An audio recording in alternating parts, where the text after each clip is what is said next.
June 7th, 1977, a man accused of multiple murders sat quietly inside a courthouse library in Aspen, Colorado. To the people around him, he looked calm, focused, even cooperative.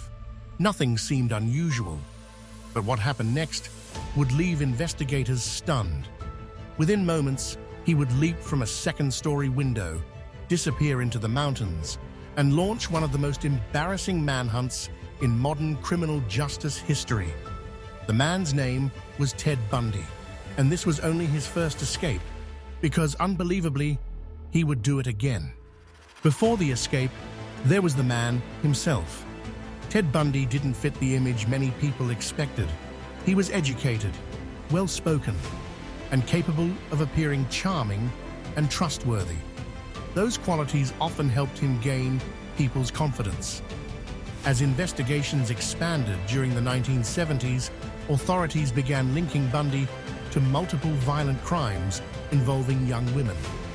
His name quickly became known across America. By the time investigators closed in, law enforcement believed they were dealing with one of the most dangerous fugitives in the country.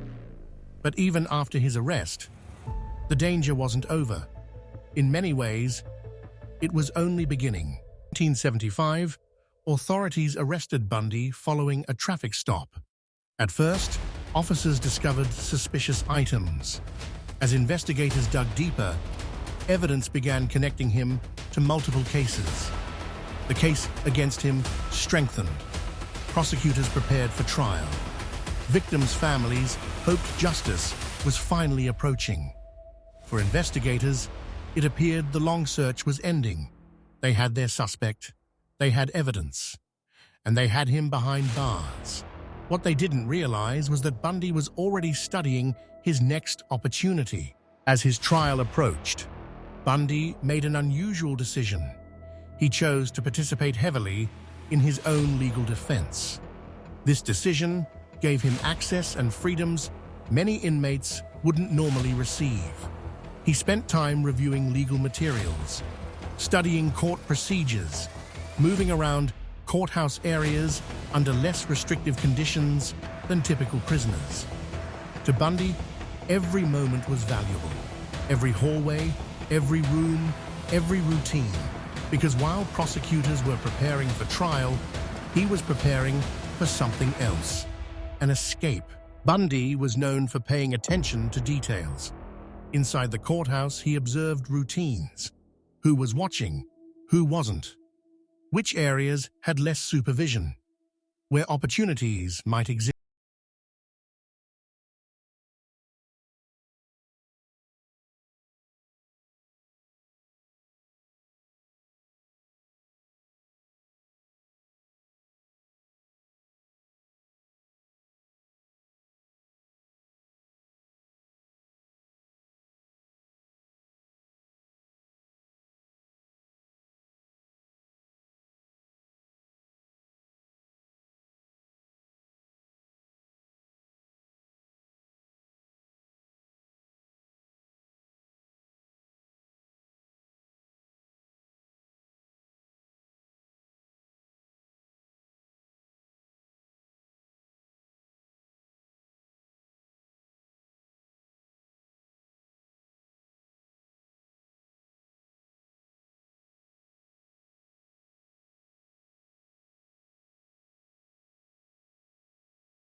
Investigators later discovered that he had managed to reach the crawl space overhead. The area wasn't designed as an escape route, but it became one. Little by little, he prepared the path. The work required patience, silence, and careful timing. Any mistake could expose everything. Yet somehow the preparations continued, and eventually, the route was ready. The second escape was no longer an idea, it was a plan. December 1977. While many people prepared for the holidays, Bundy prepared for escape. The timing wasn't accidental. Holiday periods often create distractions, staff schedules change, attention becomes divided, and opportunities can emerge.